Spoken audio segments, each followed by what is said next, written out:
Shalom, peuple de Dieu. Nous, pasteur Élie Djema, de l'Assemblée de délivrance et de révélation, venons ce jour partager la parole de Dieu. Le thème du jour est intitulé « Le silence de Dieu ». Nous allons lire deux textes. Le premier texte, c'est Exode chapitre 1er, du verset 11 à 14. Alors on imposa aux Israélites les chefs de corvée pour les accabler par des travaux forcés. C'est ainsi qu'ils durent bâtir pour le pharaon de ville de Pithom et de Ramsès pour servir de centre d'approvisionnement.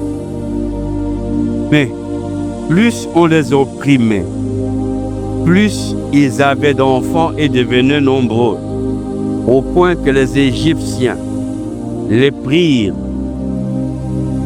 en aversion. Alors ils les réduisirent à un dur esclavage et leur rendirent la vie amère par de rudes corvées, fabrication de mortiers, confection de briques, travaux de tout genre dans les champs, bref, toutes les tâches auxquelles on les a servis avec cruauté. Deuxième texte, c'est dans 1 Samuel chapitre 17, verset 25. Traduction Darby, bien sûr, pour tous les deux textes. L'avez-vous vu s'avancer contre vous? Dit l'un d'eux. Il vient encore insulter Israël. Celui qui le tuera recevra des grandes richesses de la part du roi, qui lui donnera en plus sa propre fille en mariage et exonéra toute sa famille d'impôts. Bien-aimés dans le Seigneur, nous venons de lire deux textes qui expliquent la souffrance qu'avaient endurée les enfants d'Israël en Égypte par le pharaon qui n'avait pas connu Joseph. Israël avait enduré des souffrances. Israël était choqué, avait subi des humiliations.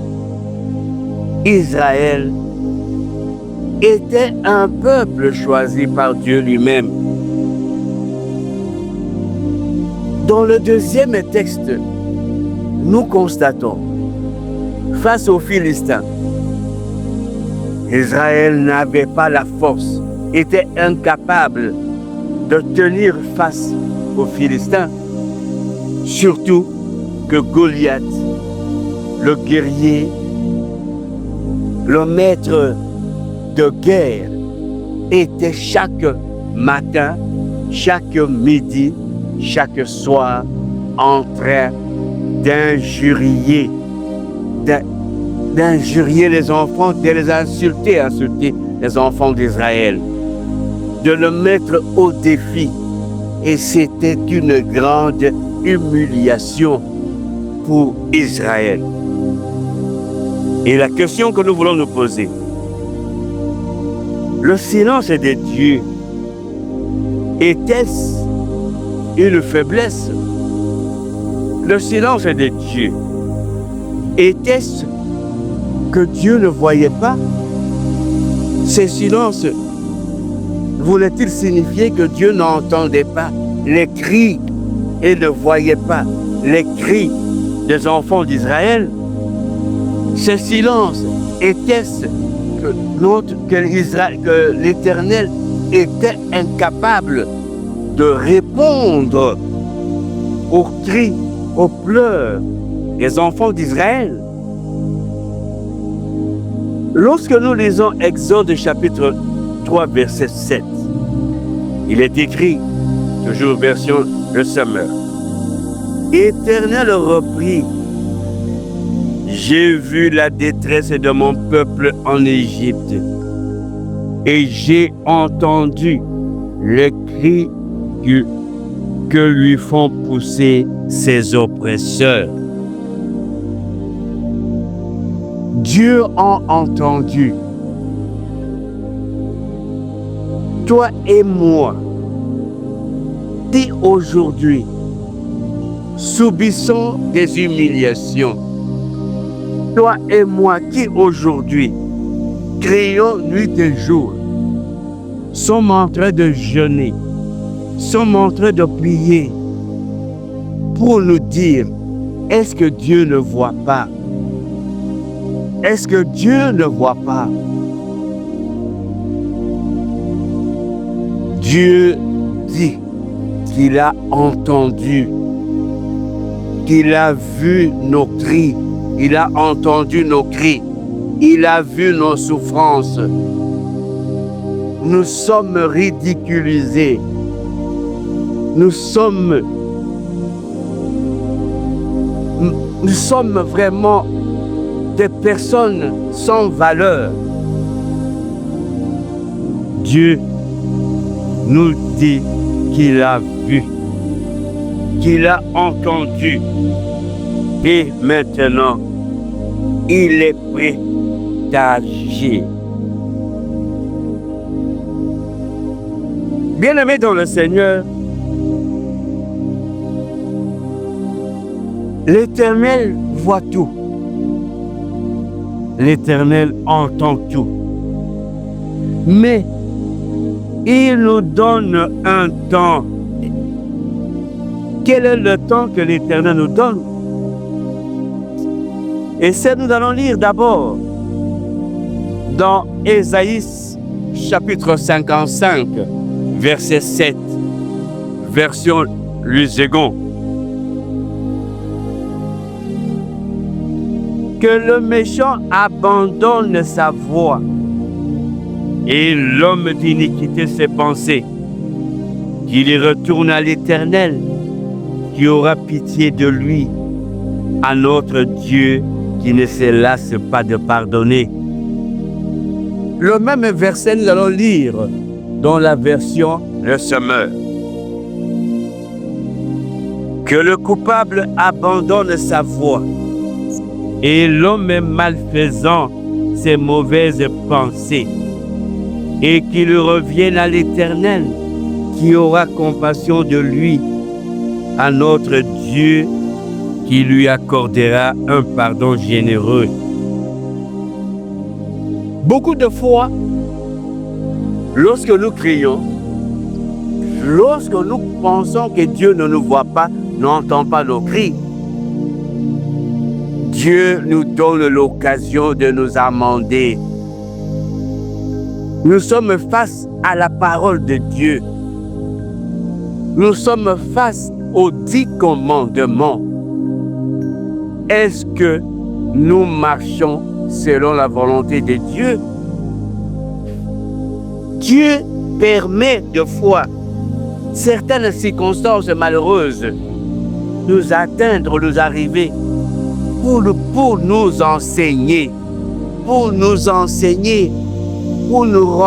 remettre sur le chemin de la vérité. Raison pour laquelle Marc, chapitre 10, versets 29 à 30, de dire vraiment, je vous l'assure, si quelqu'un quitte à cause de moi et de l'Évangile sa maison, ses frères, ses sœurs, sa mère, son père, ses enfants ou ses terres, il recevra 100 fois plus dès à présent des maisons, des frères, des sœurs, des mères, des enfants, des terres avec persécution, et dans le monde à venir, la vie éternelle. Oui, bien-aimés, l'évangéliste Marc a apporté une parole de consolation et de vérité. Au-delà des pleurs, au-delà des murmures, au-delà des soucis, au-delà des décisions internes que nous prenons souvent, autant quitter ces maisons de critiques, autant quitter ces maisons de calomnie, autant quitter ses frères, ses enfants, qui nuit et jour vous ne présentez que des propos mensongers. Autant vivre dans une maison de persécution, et tout en sachant que j'ai assurément la vie éternelle. Nos souffrances sont vues par l'Éternel. Nos cris sont entendus par lui. Raison pour laquelle, dans Colossiens chapitre 3, verset 5, Paul nous demande ceci, aux Colossiens. Faites donc mourir tout ce qui, dans votre vie, appartient à la terre, c'est-à-dire l'inconduite, l'impureté, les passions incontrôlées, les désirs mauvais et la soif de posséder qui est une idolâtrie. Au verset 16 de Colossiens, il est dit que la parole du Christ réside au milieu de vous dans toute sa richesse, qu'elle vous inspire en pleine sagesse, qu'elle vous inspire une pleine sagesse pour vous instruire et vous avertir les uns les autres, pour chanter à Dieu de tout votre cœur des psaumes, des hymnes, des cantiques inspirés par l'Esprit afin d'exprimer votre reconnaissance à Dieu. Paul aux Colossiens nous demande en plus de quitter, d'abandonner, de faire mourir ces choses qui constituent un orgueil, afin que Dieu descende et agisse. Cette exhortation est un appel à chacun d'entre nous de voir sa conduite. Oui, Dieu n'est pas silencieux pour rien. Il attend que tu fasses ta part. Fais ta part et lui fera sa part. Pourquoi ces problèmes t'arrivent? Pourquoi ces problèmes arrivent? Je dois faire ma part. Je dois faire mourir et donner la place à Jésus-Christ dans mon cœur. J'ai compris, en ma qualité de serviteur de Dieu, que beaucoup de choses, que beaucoup de problèmes, que beaucoup de maladies que nous avons, nous sommes nous-mêmes l'auteur. Parce que nos cœurs ne sont pas encore ouverts, libres, pour donner à Jésus sa place qui lui convient dans notre vie, dans notre milieu professionnel, dans notre église, dans notre communauté, dans notre pays. Maranatha, Pasteur Élie Jem, le tabernacle de Dieu.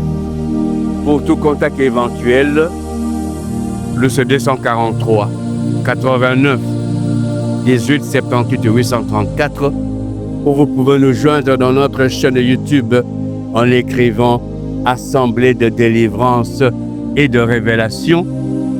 C'est à quoi nous vous invitons à vous abonner, à partager, afin que nous formions une famille qui doit quitter des maisons où Jésus-Christ n'est pas élevé.